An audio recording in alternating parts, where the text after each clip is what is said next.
I'm going to start with the question of how do you value yourself right about now? How do you value yourself? Now remember, your self-worth equals your net worth. Okay? And a lot of people forget that. You need to work for your future if you want the good life. Okay? And here's the sting. No one can possibly predict their future. You can't. It's impossible. But the awesome thing is that we can actually get pretty damn close to it. And we can do this by planning, by believing, and by achieving whatever it takes to make it the way that we want it to be. You have the power's in your hands. Now, if I was to ask you right now to write down who you are and what you're capable of, I would say that there's a high 90% chance that you're probably going to go small on yourself. Yeah, you're going to think it may be big and may be awesome, but the truth is that most people base who they think they are and what they're capable of the references of their past. And those very thoughts may be the negative forces or the negative experiences that it may very well be holding you back right now. Okay? What do you believe you're worth?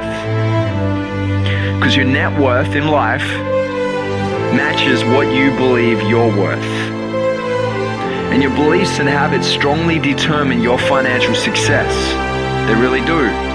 Right? We spoke about casting a vision a few weeks back.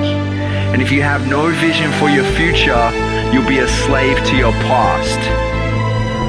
So I want you to write down right now, why do you believe that you should have the outcomes that you desire? Get a pen and a pad out and write down why you believe that you should have the outcomes that you desire. I think a lot of people are writing their goals out, right? They write it out, these big audacious goals and their short-term goals. But why do you believe that you should attain those goals? Why are you worthy of those goals? Get crystal clear on that, right? Why should you have that vision that you're dreaming of right now? What skills do you have to make this happen? And what habits are needed to be in place to make this happen? All right, get crystal clear on this. Because what will happen is, you'll say something like, I'm worth $1 million. But your subconscious program will tell you, well, wait a minute, are you? I don't know yet.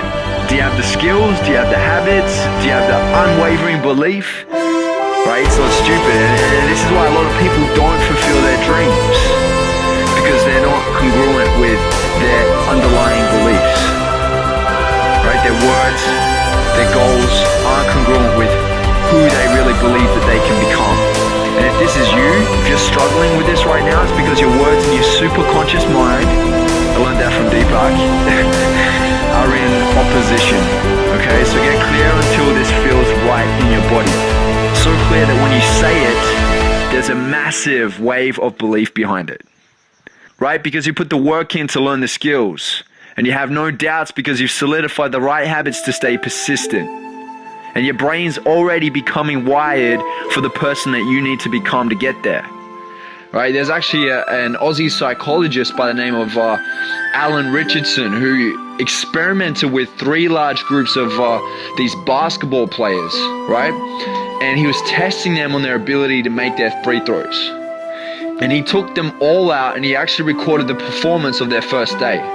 Right? So we had the first group which practiced for 20 minutes every day for 20 days. Okay, he had the second group that didn't practice at all. And then he had the third group that practiced visualizing for 20 minutes every day leading up to that 20 days.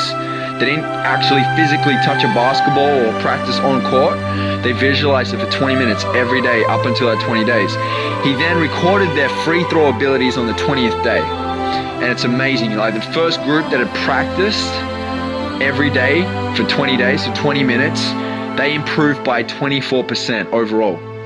The second group that didn't practice at all, they were told not even to rock up or visualize or anything, they didn't improve at all. Nothing, 0% improvement, right? And the third group, they had improved by 23%. That's just 1% short of those that had actually practiced on court in the physical. This is a great example of the power of visualization. This is a great example of the power of thought and future pacing. So that's why I would say implement it, right? And what it does is when you visualize, when you future pace, it actually creates muscle memory. Right? And what muscle memory is it actually prepares the body and the unconscious to take on the task at hand. This affects your personality. And when it affects your personality, it affects your personal reality. Remember that. Right? Every morning you wake up with a new chance to design your day. Every day is a new opportunity to make it happen. And through our thoughts, through our feelings, through our behaviors, through our actions, we're able to master our own destiny. We're the master controller, the sailor, the architect of our life, whatever you want to call it. We are in control. Don't forget that, right? You're in control. And we're not only able to create our own day, we can create our own life. A day is just one step out of 100,000 miles. Okay, so make it an amazing journey. You create the way that you become, right? You call the shots, no one else does, you do. And every time you have a thought, you create a chemical.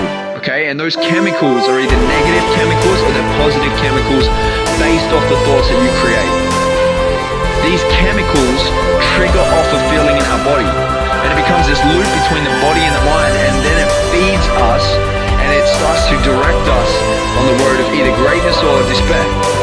That's what it does. So your thoughts are powerful, okay? What are you filling your day with? Are you filling your day with positive thoughts that serve you, or negative ones that hold you back and disable you from moving forward? If there's one thing that I've actually learned in life, is that you can hear the same thing a million, billion, trillion times over, but if you don't execute on that idea, on that plan, on that strategy, you will fail. And this is the thing, life will hand you a big freaking F if you don't execute. You know, I don't understand when I hear people telling me that they have an idea, that they have these goals, that they have these dreams, but every time I see them, which is usually, you know, months later, they're still talking about the same old thing. So they're usually making excuses as to why they haven't achieved it. And they're usually paralyzed by fear. They're always getting ready to get ready. So if you're someone who is always getting ready to get ready, I'm sorry to cut it to you, but you're a procrastinator. So you're gonna find out what's holding you back. And I think one of the best things you can actually do for yourself is to follow through no matter what.